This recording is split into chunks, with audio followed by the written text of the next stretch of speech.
what we understand with primary chords is that each primary chord, whether it be a tonic chord, subdominant chord, or a dominant chord, has a particular function, right?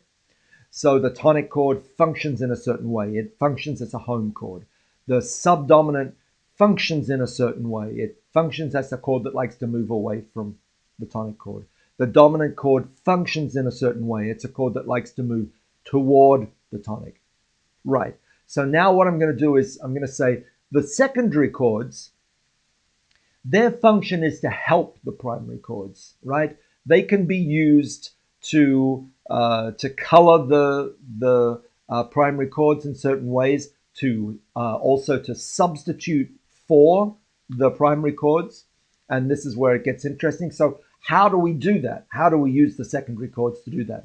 And we do that by creating 3 subgroups. Each group is going to be named after one of the primary groups. So it's like this. Let's go back here. So I have my 3 primary chords. Each one is going to have its own group. So of those groups, I'm going to have a tonic family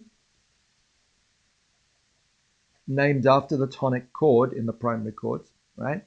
I'm going to have a subdominant family, and that's named after this chord over here, the subdominant chord, that's in one of my primary chords, and the last one, the dominant family. And that's named after the 5 chord, right? That is also my primary chord. So these are my 3 primary chords, tonic, subdominant, and dominant. And what I'm going to do is I'm going to take all 7 chords and put them into one of these 3 groups. Now, obviously, in the tonic family, I have to have the 1 major chord because that is the tonic chord.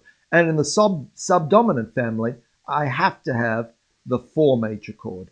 And in the dominant family, obviously, it goes to say I have to have the dominant chord. So we know that.